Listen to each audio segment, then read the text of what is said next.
WrestleMania. But now there's no challenger because Asuka's challenging Charlotte. So he pencils in Nia Jax there anyway.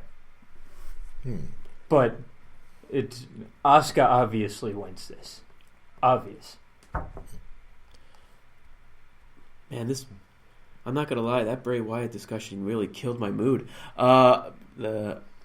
Are you telling me that talking about Asuka is not going to put you in a better mood? Utterly, this match is completely pointless because of what Brian said, because he's absolutely right. Asuka's going to win. She's going to officially declare she's going to be going after the SmackDown Women's Championship. And they're going to find some way to put Nia Jax in the Raw Women's Championship match at Mania. There's really nothing more else to say. The streak's going to continue until Carmella beats her at WrestleMania when she cashes in. Yeah, I too agree that Asuka is going to win this match. Okay, that brought some life back to me. See, that's what's so great about Asuka. She wins matches and she brings life into the world via pain. See, here's the problem. Life didn't come back until he made the Carmella joke. So Asuka had nothing to do with that. But Asuka, she... See, the difference... To be fair, I made that claim he only made that claim because he knew it was going to get a rise out of me because... Well, it got a rise out of him. Because my waifu is getting because she's getting insulted here. This is how he works. He works through insults and pain. See, look at that smile. That's why, even though we're fighting over the title right now, nice. There you go. Because it definitely affected you. You definitely got more of a reaction than he did last week when I first brought it up. Because I'm not going to sell it, but I'm just not going to sell it. But I think one thing we can all agree on. One thing I think we can all agree on is that Asuka wins. Asuka wins. Carmella's the one to beat Asuka's streak with the briefcase. And yet, isn't that an ultimate troll? Right? That is an ultimate troll. And you know what? If I've actually come to like Carmella these days, so if she actually did it in the way that I'm envisioning, is it because of the whole thing she's doing with New Day? No, just the fact that she's grown on me. She's done a lot better than she did when she first debuted. She was obnoxious and terrible. But now, I actually like her a lot. And if they do it in that way... But what's changed? Her skill level, her competency in the ring and on the microphone, her charisma. Take your pick. It's none of those. Because I think she still is useful as a brick. Bricks build houses. I never really had a problem with her. Concrete. I never really had a problem with her, but I never really felt anything for her to begin with. So it's like, yeah, she's there, and she doesn't. No title. She doesn't fill my mind with rage the way that Dana Brooke does. But as long as she's serviceable in the ring and she's not completely annoying on that given day, I don't hate watching the screen while she's on the TV. Mm-hmm. I check my phone or fast forward. That's just what she does. She brings no. She makes me. Make that face. That's what she does to me. Well, in the spirit of that, let's talk about someone who might give us a little bit more entertainment value on our televisions. I am, of course, talking about the one non-match segment that's everyone's going to be watching and paying close attention to. Setting up the match for WrestleMania. Yes. The official contract signing for Ronda Rousey, supposedly to Raw. There's going to be some sort of shenanigans, most likely, so let's forward it to you guys. What do you think is going to happen in this segment? I believe that this sets up the celebrity-type match at WrestleMania. You're going to have Ronda Rousey with a tag team partner against Triple H and Stephanie McMahon. I think that this begins that. It's pretty much, when it comes to Ronda Rousey and Stephanie McMahon, it's going to be a repeat of what they did 3 years ago. 3 years ago at WrestleMania. With The Rock and Ronda Rousey and Triple H and Steph. It's just a question of who the tag team partner is going to be. And setting it, and if they continue with the setup of what they did at Survivor Series the last time we saw Triple H in the ring, you're going to get Braun Strowman and Ronda Rousey against Triple H and Stephanie McMahon. And I am down for that. That's it. If we're going to put them in that sort of situation, then I would imagine they would want to have her escorted to the ring by more of a ring general. And to that end, I'm going, honestly, the first name that comes to mind, it may not be this one, but the first male tag team partner that comes to mind for Ronda Rousey for me is Seth Rollins. I just don't want to see Seth Rollins and Triple H in a ring together. I don't either. Ever again. I don't either. That's why I'm like, they've already started setting something up. Yeah, they set something up at Survivor Series. So it's like that's got to come back. That can't be just. Braun Strowman laid him out so badly that he stumbled into the Survivor Series set after the show. So it's like nothing happened. Triple H and Stephanie want to set. Ronda Rousey does something to Stephanie during the contract signing. Then they do. Stephanie's like, we're gonna have a tag team match. I'll have my husband in the corner. You choose your partner. And of course, Ronda Rousey looking for someone who's gonna want somebody to catch those hands. And Ronda Rousey and Braun Strowman teaming together. That's money, man. Team. That's money.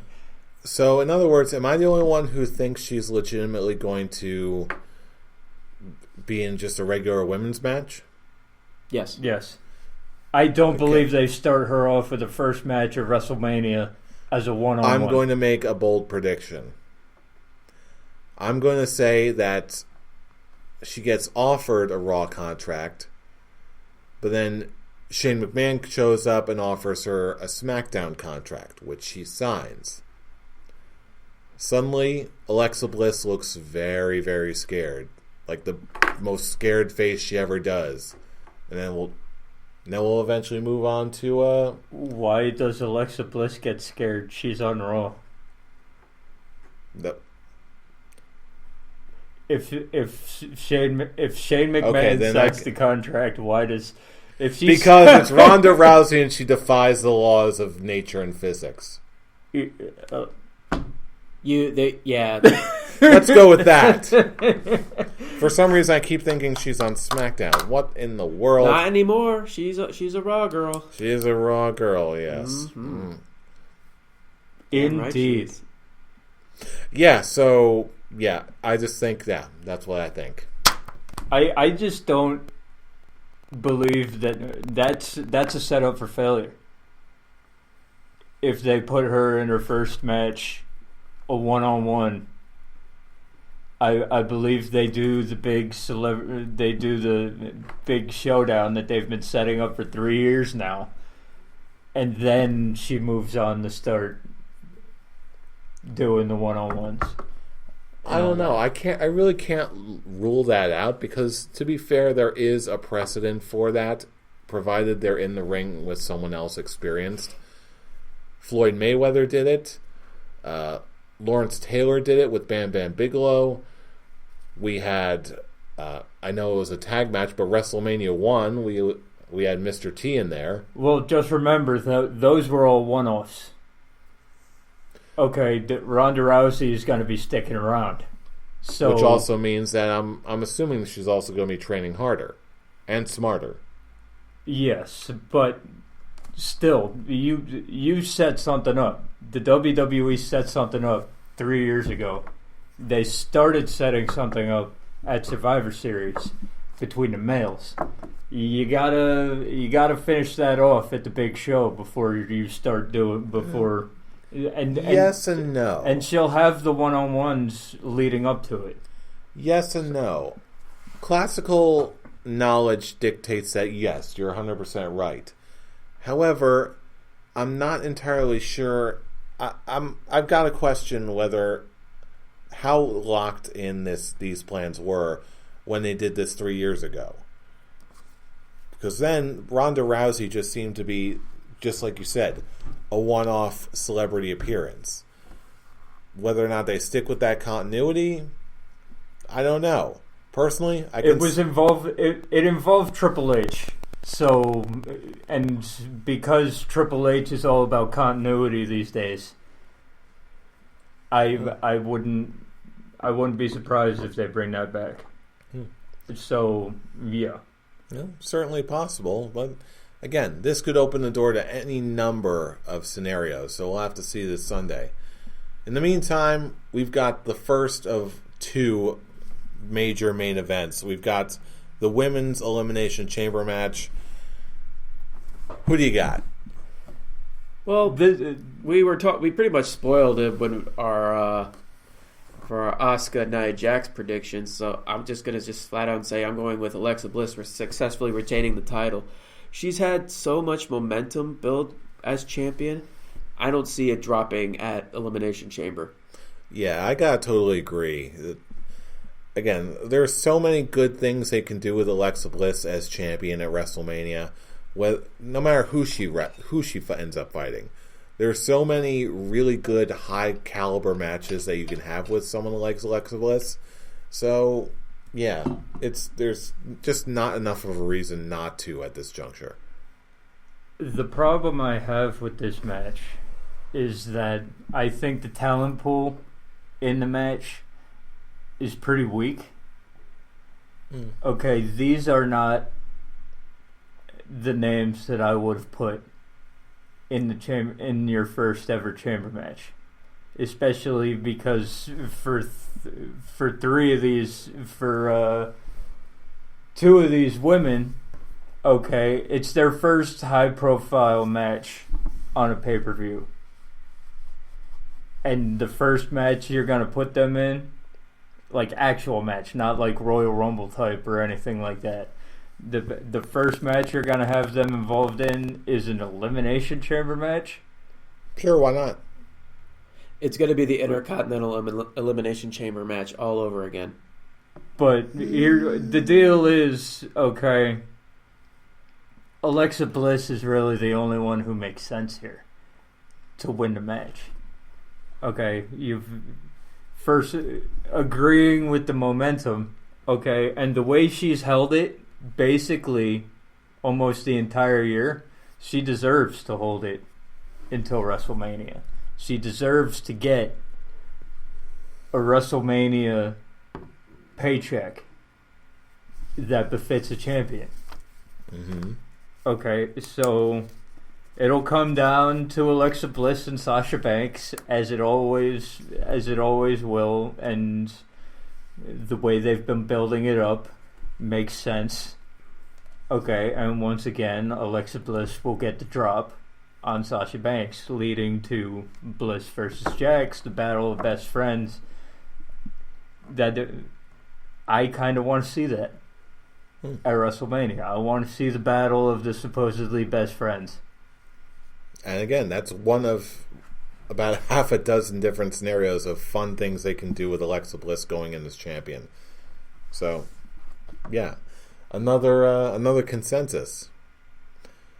So, what do you say we try and break this with the last match on the card? Of course, I'm talking about the Men's Elimination Chamber match. Gentlemen, got to turn it over to you. Who do you got? They've been building it for 3 years, and they're not stopping it. Roman Reigns is going to take this one. The end game is going to be Brock Lesnar versus Roman Reigns. Again. Let me put it to you this way, okay? The dude beat The Undertaker last year. Okay? he's not getting any less than the main eventer.